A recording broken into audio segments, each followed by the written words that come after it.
Funding for this program is provided by Annenberg CPB to advance excellent teaching. Uma poderosa corrente fluía pela Europa. Uma corrente de nacionalismo e orgulho nacional. E à medida que as potências europeias expandiam seus impérios, suas rivalidades estendiam-se para todo o mundo, até que a guerra pareceu inevitável. A Era das Nações-Estado, neste episódio de A Tradição Ocidental.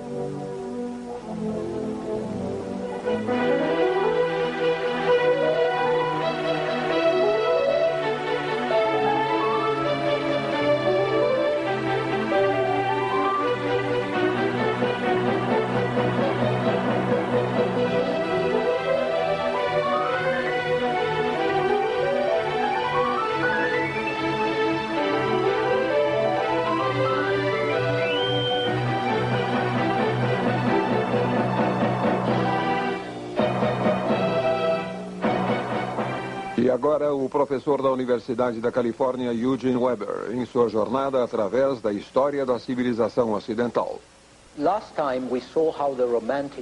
Na última vez, vimos como os românticos encararam sua sociedade com novos olhos. Eles viram coisas que já existiam antes, é claro, mas agora que uma longa análise fora realizada, ficaram chocados, ficaram abalados e quiseram fazer algo por causa disso. A Revolução Industrial, a explosão urbana, a melhoria das comunicações e informações concentraram a realidade e a imagem do sofrimento, horror e injustiça num patamar sem precedentes. Assim como as consequências do iluminismo, revolução e romantismo fizeram com que as pessoas ficassem mais sensíveis, mais aptas a serem impressionadas ou deprimidas pelo sofrimento humano. As maravilhas da indústria moderna eram equiparadas aos horrores do engenho humano, ou, quiçá, do engenho desumano. Criancinhas trabalhavam 16 horas por dia e cansavam-se tanto que desfaleciam sobre as máquinas, acabando mortas ou mutiladas. Homens, mulheres e crianças vestidos com trapos vivendo em cavernas como ursos. Várias famílias num único aposento com piso de terra coberto de lama e esterco. O problema foi suavizado por reformas que gradualmente melhoraram as condições, com os trabalhadores organizando-se em associações, com a revolução que acelerou o processo de reforma e com o aumento na produção e nos recursos que trouxe mais superávites, com distribuição menos desigual. Na segunda metade do século, a terrível fome e a miséria que tanto haviam deprimido os observadores, agora estavam reduzidas. Não haviam desaparecido, é claro, mas já eram menos intensas. A carga de trabalho estava sendo restringida, as condições de trabalho eram aprimoradas, havia serviços médicos, aposentadorias, escolas, subsídios para a habitação, terra ou desemprego. Tudo isto veio aos poucos, no entanto, quase sempre pouco e tarde demais. Na maioria dos países, a legislação social de real importância só foi aprovada no final do século XIX ou já no século XX, mas não havia existido antes. Comparando-se os últimos 150 anos com o resto da história, só isso já torna este período excepcional. Além disso, a reforma social veio em parte porque as classes sociais mais elevadas sentiram pena das classes inferiores. Outra novidade. Podemos descrever isso como romantismo social. Vemos o povo como nobres selvagens para quem a regeneração social irá chegar. Este ponto de vista, que combina empatia, caridade e culpa, é uma visão que permanece conosco hoje em dia.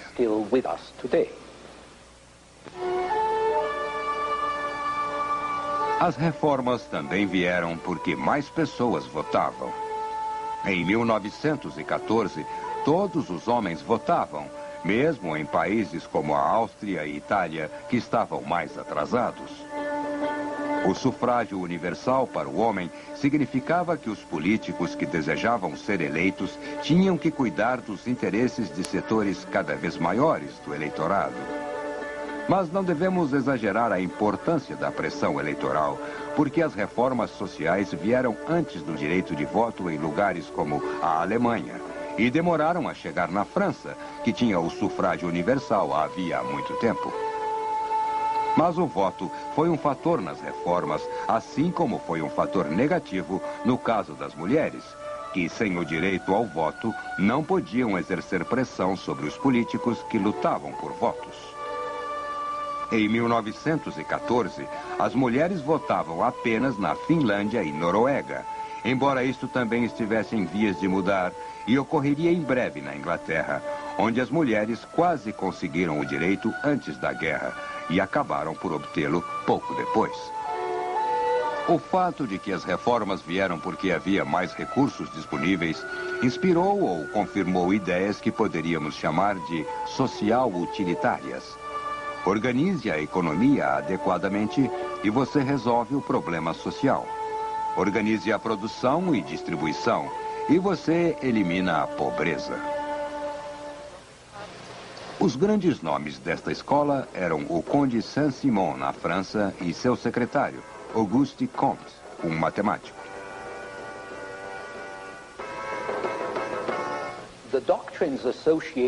As doutrinas associadas a Saint-Simon e Comte são conhecidas como saint-simonismo e positivismo.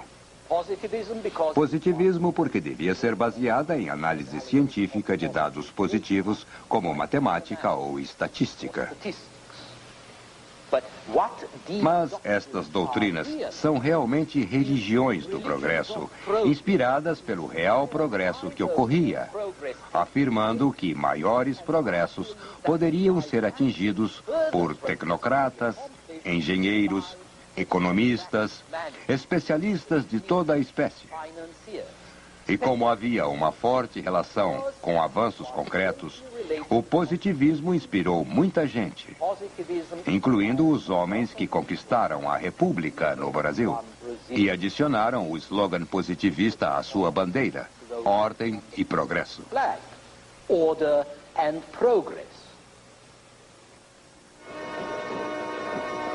O positivismo também produziu sucessos reais. Positivistas e saint-simonianos construíram algumas das grandes ferrovias da Europa. Eles planejaram e construíram o Canal de Suez, a Torre Eiffel. Eles publicaram as primeiras revistas em massa e fundaram as primeiras agências de publicidade. Mas se eles contribuíram para a prosperidade geral, só atacaram problemas trabalhistas de forma acidental ou indireta. Se os trabalhadores queriam ter voz ativa nas políticas trabalhista e nacional, teriam que se organizar de alguma forma para realizar seus desejos. E aqui entra a tradição da revolta social, que tem início com a tentativa de integrar os trabalhadores ao Estado burguês e termina com a negação de que tal integração seja possível, que classes não podem ser reconciliadas, que as duas nações, a pobre e a rica, não podem ser integradas. Nesta visão dos trabalhadores, a classe operária tem que conquistar o poder. Ela tem que assumir o controle do Estado e usá-lo para seus interesses, assim como a burguesia tomou o poder da aristocracia para usar o Estado em seu próprio benefício. Como declara Karl Marx, somente quando a classe operária tiver vencido, só então a liberdade e a igualdade reinarão, pois aí não haverá mais classe para oprimir ou ser oprimida. A sociedade poderá ser organizada de forma racional com trabalho e justiça para todos, recursos que irão fluir de todos de acordo com suas capacidades, para todos de acordo com suas necessidades.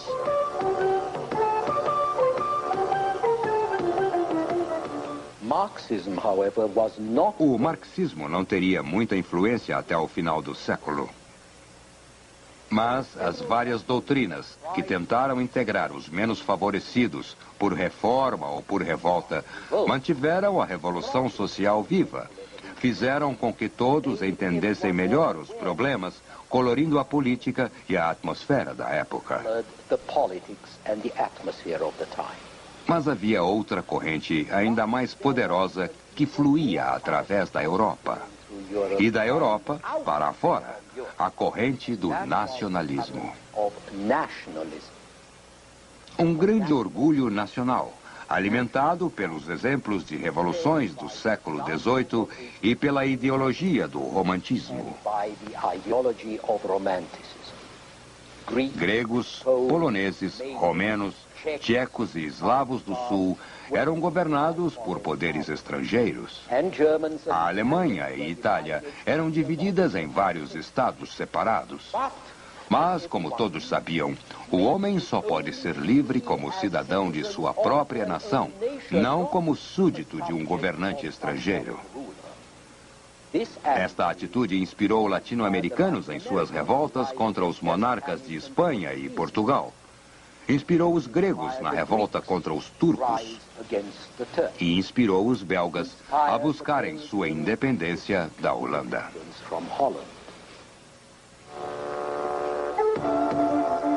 Na verdade, a história internacional do século é a história de povos lutando para serem nações livres, atingindo o objetivo como fizeram os italianos e os alemães, romenos, búlgaros e sérvios nas décadas de 1870 e 70, ou fracassando como os poloneses. Os que fracassaram continuaram tentando, e seus complôs e revoltas introduziram uma corrente de instabilidade. Jamais houve uma estabilidade internacional na Europa do século XIX por causa das nações súditas. Poloneses, tchecos, eslovacos, romenos e eslavos do sul estavam continuamente conspirando e rebelando-se para obter o que chamavam de seus direitos nacionais. As duas grandes explosões revolucionárias de 1830 e 1848, em especial, foram épocas de revolução nacional, quando os povos se revoltaram pela independência ou pelo direito de união em uma só nação-estado. O século XIX não foi um período de grandes guerras na Europa, mas as guerras que ocorreram foram por objetivos nacionais.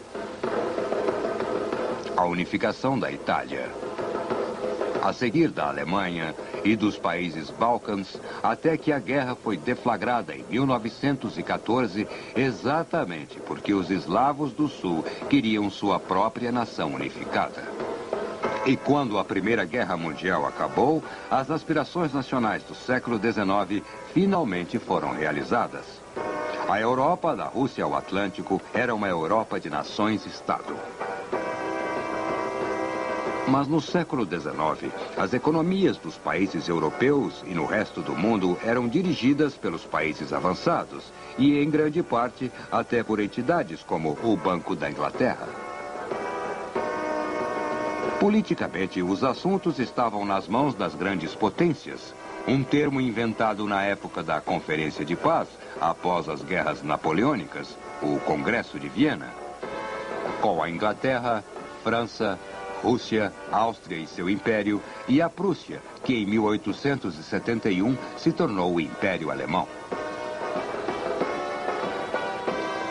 Na década de 1870, uma Itália unificada juntou-se ao grupo. Estas eram as grandes potências e podemos notar que os Estados Unidos não estavam entre elas, em parte porque estavam ocupados com sua expansão interna e em parte porque ninguém poderia imaginar uma potência que não fosse europeia.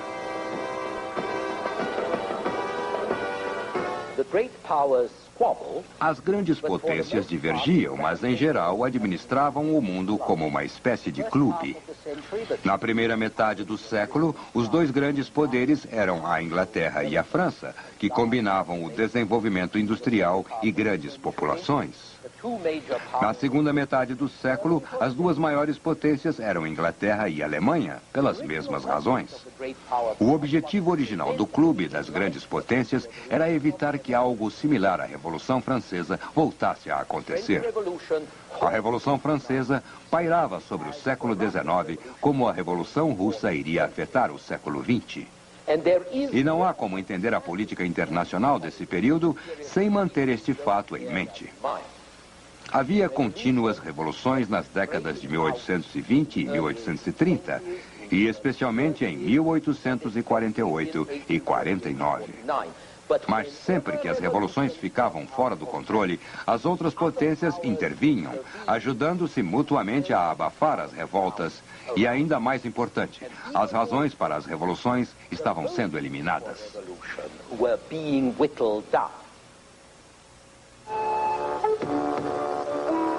Uma grande exigência revolucionária na Alemanha, como na Itália, era a unificação nacional.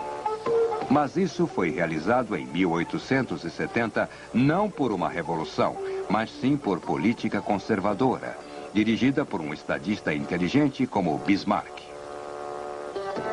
Homens como ele e como Napoleão III na França entenderam que os radicais poderiam ser aplacados realizando aspectos menos radicais de seus programas.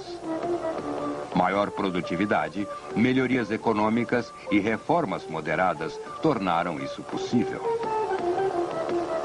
As grandes potências, como a Inglaterra da Rainha Vitória, também estavam determinadas a evitar qualquer coisa que pudesse enfraquecê-las, qualquer motivo para uma revolução.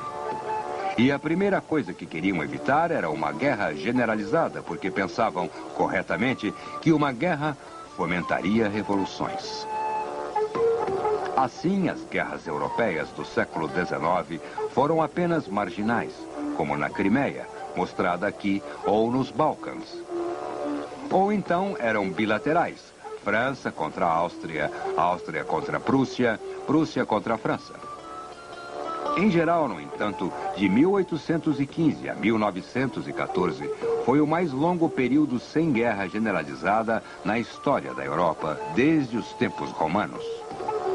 A razão para isso, ou parte da razão, é que as potências europeias conseguiram exportar suas rivalidades e seu circuito de energia para outras partes do mundo, aquilo que chamamos de imperialismo.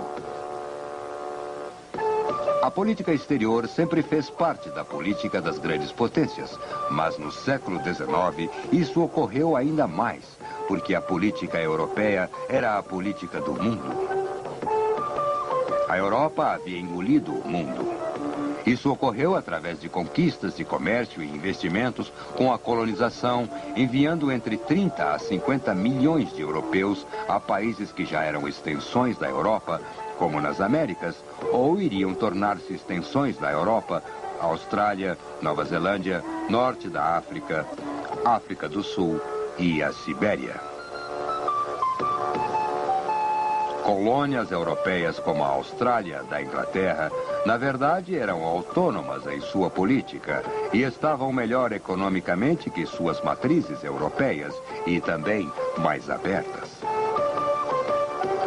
No geral, elas ofereciam mais oportunidades, mais igualdade, mais democracia que as matrizes, pelo menos para os brancos. Mas esse não era o caso onde os colonos estavam em minoria, onde alguns soldados, plantadores e administradores governavam os nativos com cor de pele diferente. Não sabemos ao certo por que isso ocorria, já que não é necessário ocupar uma área para administrar sua economia. Os ingleses controlaram a economia do Egito com mais eficiência do que fizeram na Austrália. E ganharam mais dinheiro. O controle econômico era mais econômico do que conquista e ocupação colonial.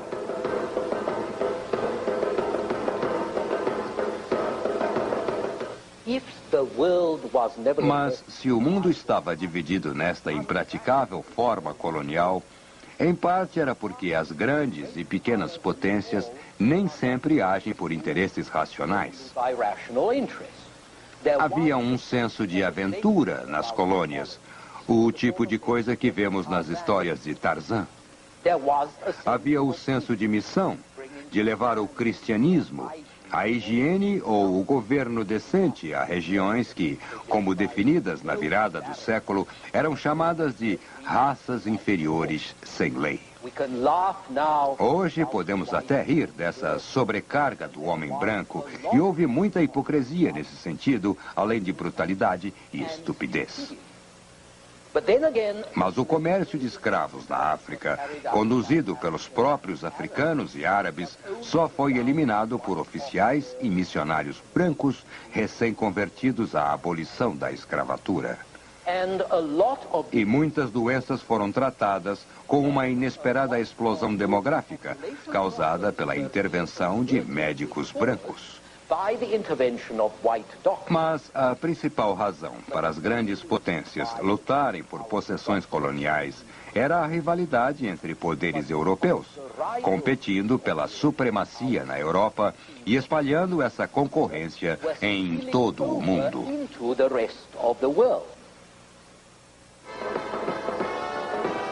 Uma grande potência, por definição, tem possessões ultramarinas e uma frota naval. Os ingleses tinham ambas. Os franceses, idem. Assim, quando a Alemanha se tornou uma grande potência após 1870, ela precisava ter colônias e uma frota naval, apesar do transtorno e despesas que traziam. Mesmo os italianos, após sua total unificação em 1870, começaram a pensar que gostariam de ser uma grande potência e passaram a pensar em suas próprias colônias. Mas a rivalidade europeia, econômica e política, estendeu-se por todo o mundo e preencheu os 30 anos antes de 1914 com crises internacionais que surgiam por conflitos coloniais. Esta é uma sátira americana sobre a ambição imperial da Rússia. Nenhuma dessas crises chegou a causar uma guerra, mas seu acúmulo causou uma expectativa de conflito em maior escala que parecia mesmo inevitável. Não foi uma surpresa quando a guerra finalmente chegou em 1914. E começou de forma que pode ser descrita como a última área colonial ou colonizada da Europa, os Balcãs. Como os estadistas do século XIX acreditavam, guerra e revolução andam juntas. A expansão colonial russa no Pacífico levou o Império do Czar à guerra com o Japão, onde a Rússia perdeu feio. A derrota humilhante desestabilizou o Império Russo e trouxe a Revolução em 1905. Esta revolução foi abafada, mas chegou a incitar revoltas similares nos vizinhos mais atrasados da Rússia, Pérsia, China e, mais importante ainda, na Turquia e seu decadente Império Otomano. Com a Turquia no caos, seus súditos e ex-súditos nos Balcãs começaram a lutar contra os turcos e entre si. Este levante nos Balcãs, por sua vez, ameaçou outro império arcaico, o Austro-Húngaro, o Império Habsburgo, que dominava grande parte dos eslavos do sul, hoje a Iugoslávia.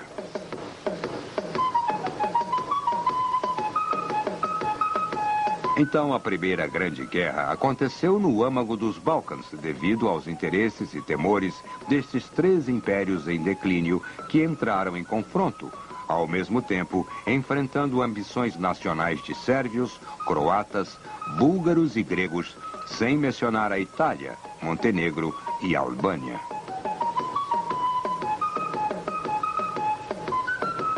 A crise que deu início à guerra surgiu quando o herdeiro do trono austríaco, Arquiduque Franz Ferdinand foi assassinado por um estudante em Sarajevo, a capital da Bósnia, que era parte do Império Austríaco.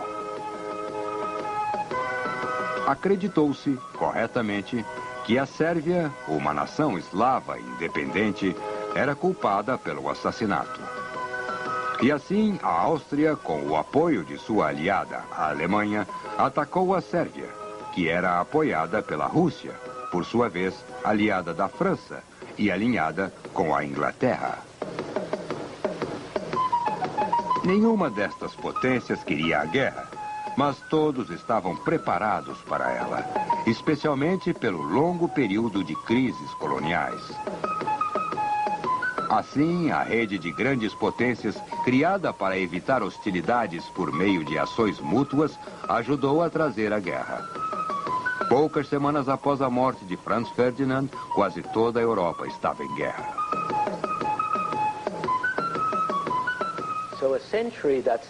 Foi um século que começou com a guerra decidida em Waterloo em 1815 e terminou na guerra que foi decidida nos campos da Flandres, não muito longe de Waterloo, em 1918. Um século que se abriu como uma era de revoluções na Europa Ocidental e terminou como uma era de revoluções na Europa Oriental. Mas isso é uma outra história para um outro programa. No próximo episódio, voltaremos ao século XIX para analisar a real formação de nossas atitudes. Até lá.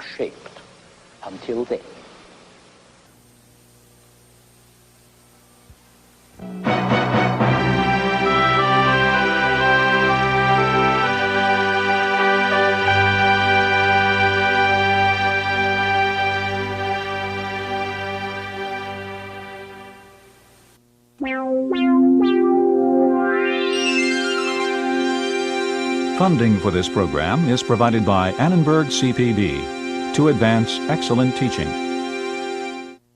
For information about this and other Annenberg CPB programs, call 1-800-LEARNER and visit us at www.learner.org.